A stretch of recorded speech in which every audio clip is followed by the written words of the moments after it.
En este video examinaremos las prácticas más oscuras de la historia, enfocándonos en los brutales castigos infligidos a mujeres.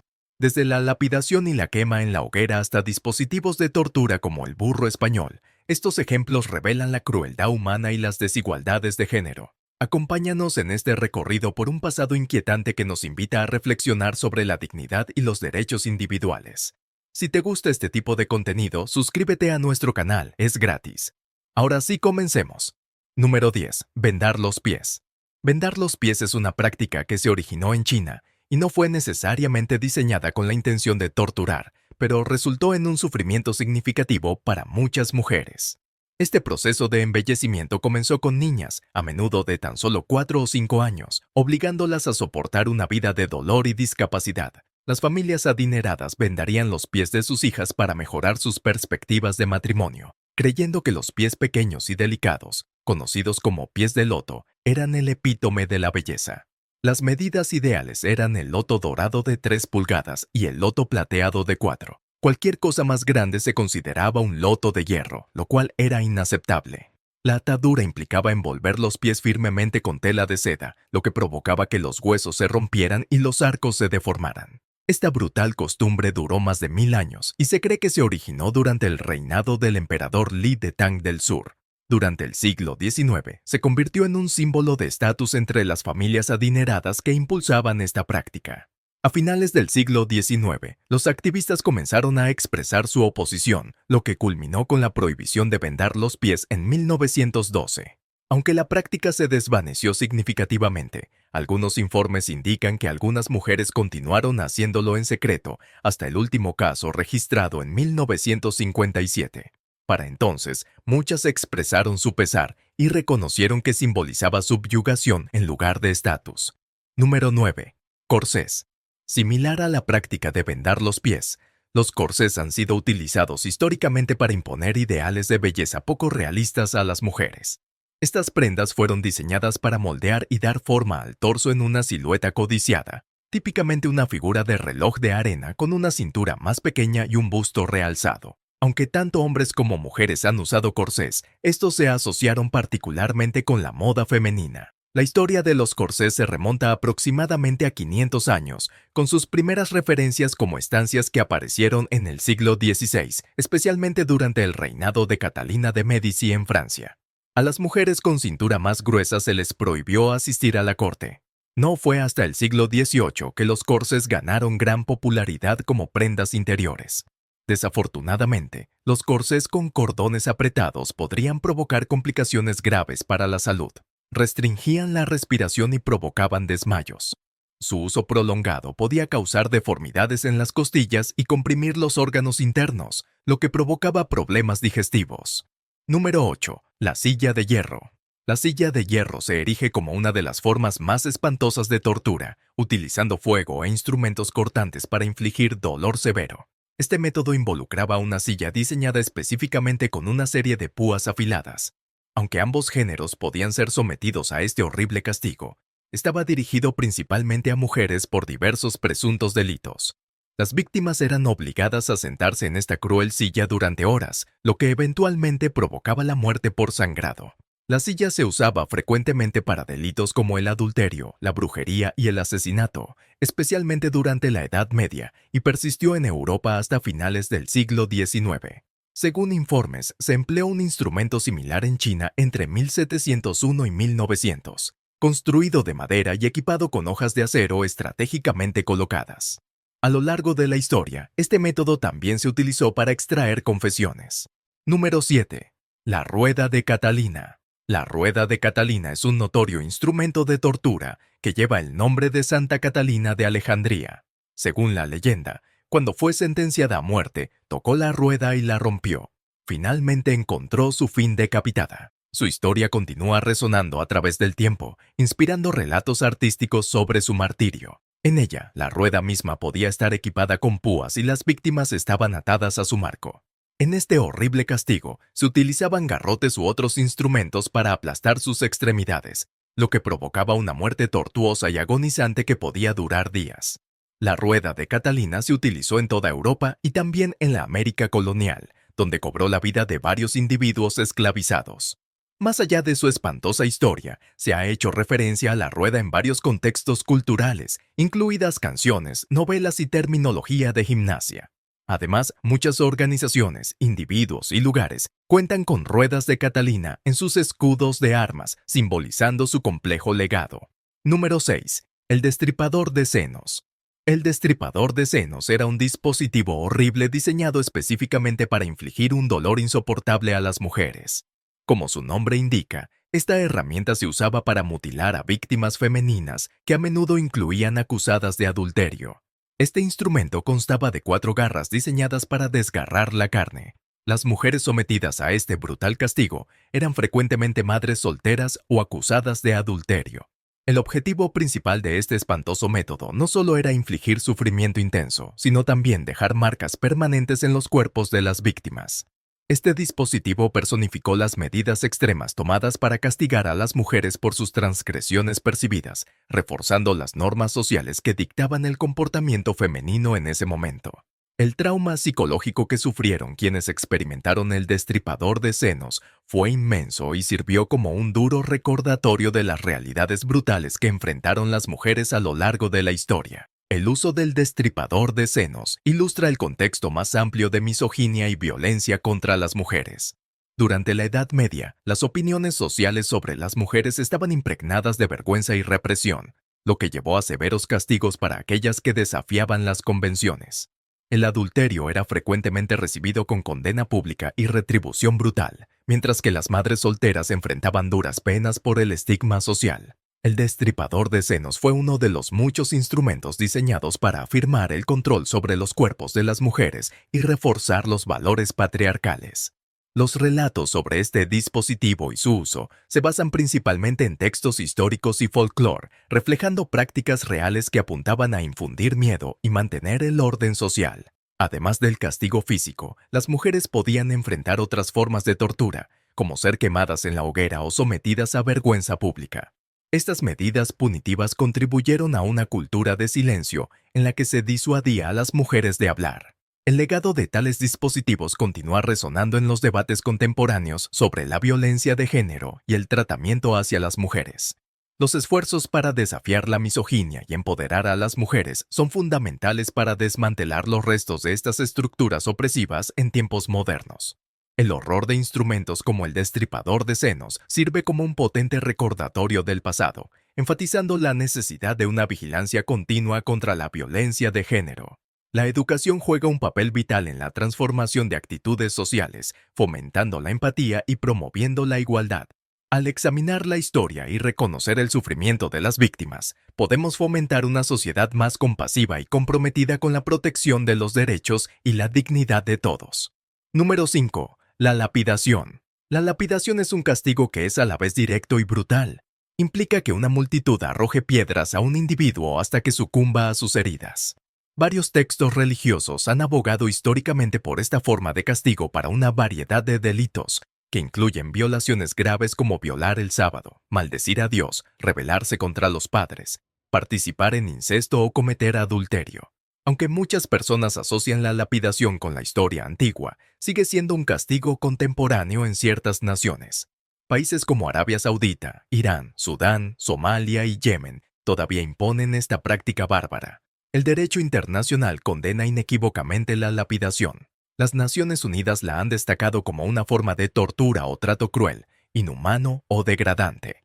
Un portavoz del Alto Comisionado de las Naciones Unidas para los Derechos Humanos enfatizó que tales actos violan los derechos humanos y están explícitamente prohibidos. También señaló que las mujeres enfrentan la lapidación de manera desproporcionada en comparación con los hombres, principalmente debido a la discriminación generalizada y los estereotipos negativos que persisten en los sistemas judiciales y de aplicación de la ley. La práctica de la lapidación no solo plantea preocupaciones éticas, sino que también refleja cuestiones sociales más arraigadas en muchas culturas donde se practica.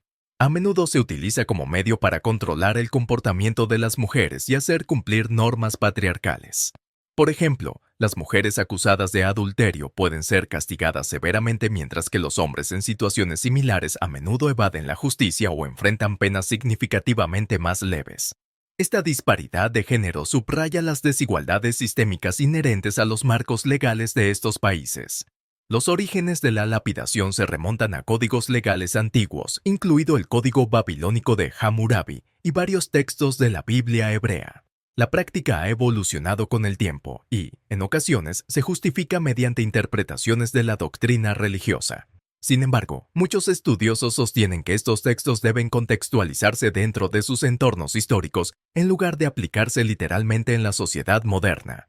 A pesar de la condena internacional, la lapidación sigue siendo una realidad sombría para muchas personas, especialmente en áreas rurales o conservadoras, donde las creencias tradicionales influyen fuertemente en las prácticas legales.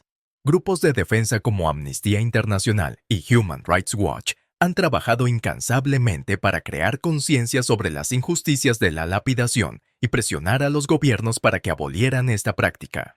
Sus esfuerzos se centran en resaltar historias personales de sobrevivientes y víctimas con el objetivo de fomentar la empatía e impulsar el cambio.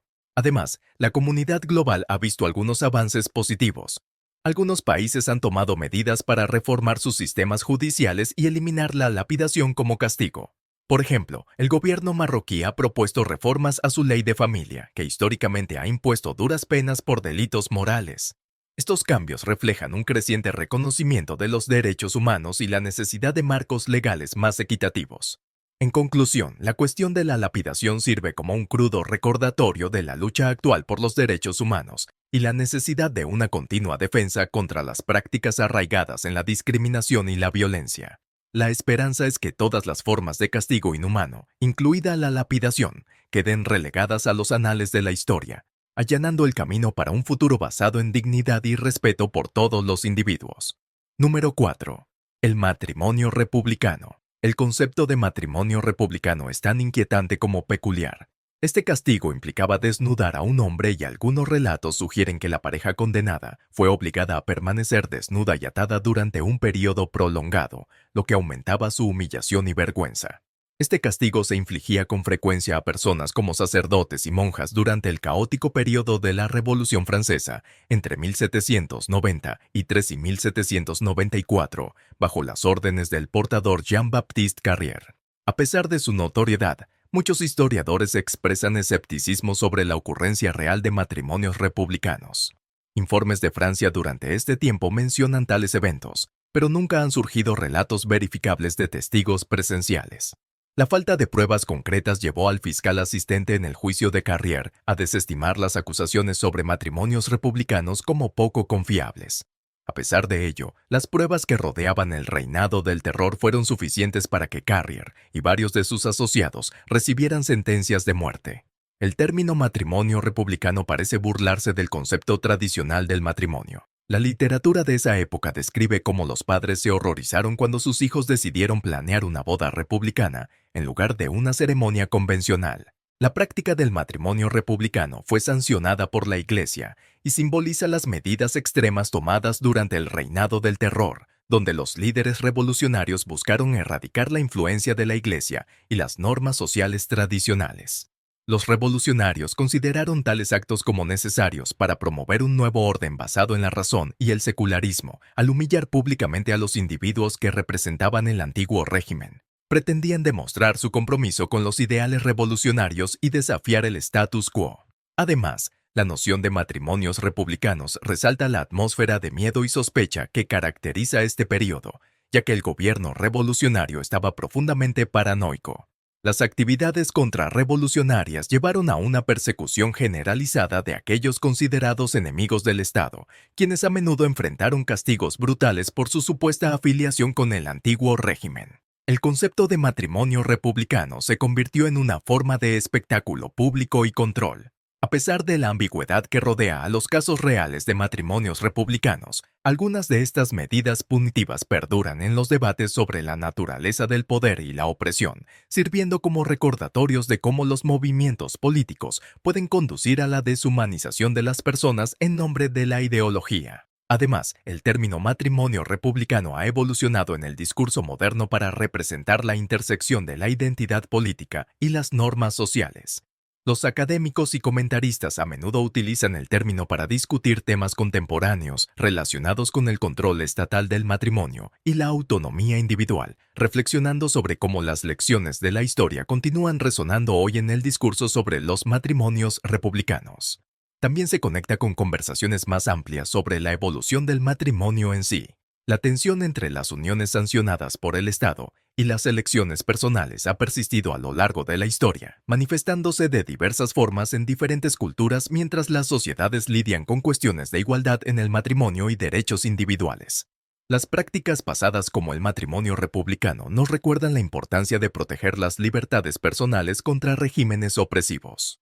En conclusión, el concepto de matrimonio republicano es un recordatorio inquietante de los extremos del fervor revolucionario, del potencial de ruptura social bajo ideologías políticas y de la lucha duradera por la autonomía personal.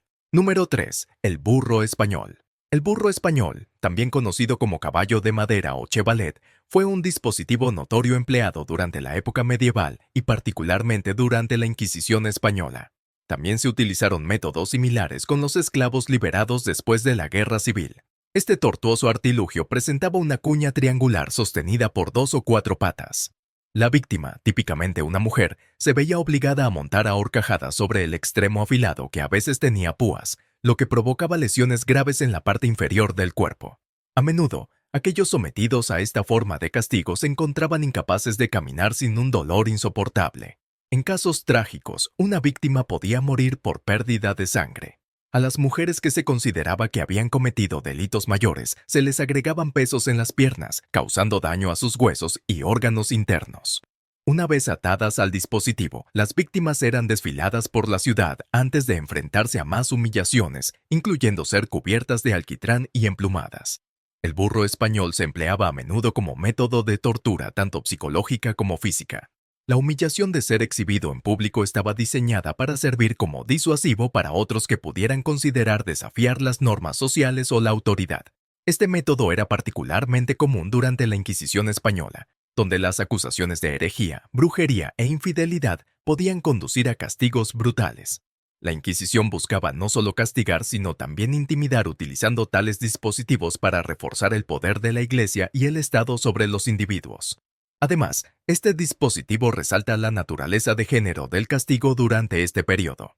Las mujeres fueron atacadas desproporcionadamente y a menudo enfrentaron penas más severas por delitos que podrían haber sido pasados por alto en hombres. Las acusaciones de brujería, por ejemplo, condujeron con frecuencia a represalias violentas, incluido el uso del burro español. Esto refleja puntos de vista sociales más amplios que demonizaban la sexualidad y autonomía femeninas, convirtiendo a las mujeres en chivos expiatorios fáciles en tiempos de malestar social. A raíz de la Guerra Civil, desafortunadamente se aplicaron métodos similares para los esclavos liberados en los Estados Unidos. Muchos ex-esclavos enfrentaron violencia y humillación pública, haciéndose eco de las prácticas tortuosas del pasado.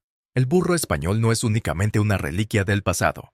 Su concepto ha permeado los debates modernos sobre tortura y derechos humanos. El estudio de tales dispositivos permite a historiadores y especialistas en ética comprender la evolución del castigo y los factores sociopolíticos que lo impulsan. Analizando el uso del burro español e instrumentos similares, los académicos pueden explorar el contexto histórico que permitió que tal crueldad prosperara y considerar sus implicaciones para el sistema actual de justicia. La conciencia sobre derechos humanos ha llevado a una condena global de la tortura. Además, las iniciativas educativas sobre castigos inhumanos tienen como objetivo garantizar que los horrores asociados con dispositivos como el burro español no sean olvidados, sino que sirvan como advertencias para futuras generaciones. Los museos y sitios históricos a veces incluyen información sobre estas prácticas para educar al público sobre el pasado y, en última instancia, abogar por un futuro más humano. El burro español simboliza los aspectos más oscuros de la historia humana y nos recuerda el potencial de crueldad y la importancia de la vigilancia para salvaguardar la dignidad y los derechos humanos. Número 2. El par de angustia. El par de angustia, a veces llamado par de bocas, era un dispositivo que supuestamente se utilizó para castigar a las mujeres durante el período moderno temprano, que abarca desde 1400 hasta 1800. Este instrumento de metal en forma de pera consistía en segmentos con forma de cucharas, a menudo equipados con púas en los extremos. y se podía expandir girando una llave o mediante un mecanismo de resorte. El dispositivo se insertaba en el orificio de una mujer, causando a menudo daños irreversibles. Sin embargo, algunos académicos han planteado dudas sobre la precisión histórica de su uso, cuestionando la plausibilidad de que se emplearan tales dispositivos. El verdadero propósito del par sigue siendo ambiguo. Parece que se menciona desde el principio en el Inventario General de Historia de los Ladrones de Francisco de Cali, publicado en 1639. En esa obra se atribuye el invento al capitán Garo de Paloy, quien supuestamente usaba una mordaza mecánica para robar a sus víctimas. Aunque existen otras referencias históricas, muchos consideran que el par de angustia es más una historia sensacionalista que un método real de tortura. Hoy en día, todavía se pueden encontrar numerosos ejemplos de estos dispositivos en los museos. El par de angustia se asocia a menudo con el tema más amplio de los dispositivos punitivos utilizados a lo largo de la historia, especialmente durante periodos de malestar social y pánico moral. Instrumentos como este par a menudo se empleaban para infundir miedo y servir como advertencia contra el desafío o el inconformismo, especialmente hacia mujeres acusadas de brujería o adulterio. Estos dispositivos reflejan las actitudes patriarcales de la época en la que los cuerpos de las mujeres eran vigilados y las medidas punitivas podían ser brutalmente desproporcionadas. El torturador apretaba este tornillo para infligir un dolor insoportable. Curiosamente, el contexto histórico real del par puede estar ligado al sensacionalismo de los dispositivos de tortura popularizados en la literatura y el folclore. Muchos cuentos que circularon durante la Edad Media y el Renacimiento describían horribles métodos de castigo que llevaron a una fijación pública por dispositivos como la pera. Esta fascinación era a menudo agravada por el floreciente campo de la literatura criminal, donde los autores embellecían los hechos para lograr un efecto dramático.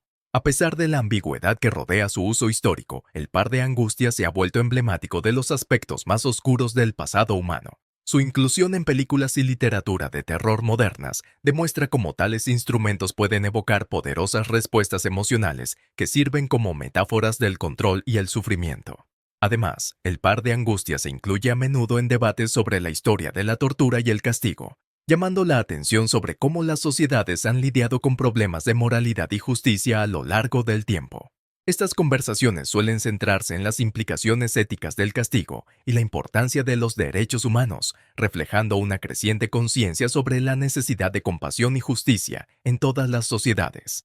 Como artefactos históricos, el par de angustia y dispositivos similares ofrecen información invaluable sobre las actitudes culturales del pasado y sirven como recordatorio del contexto histórico necesario para comprender la evolución de normas y valores sociales.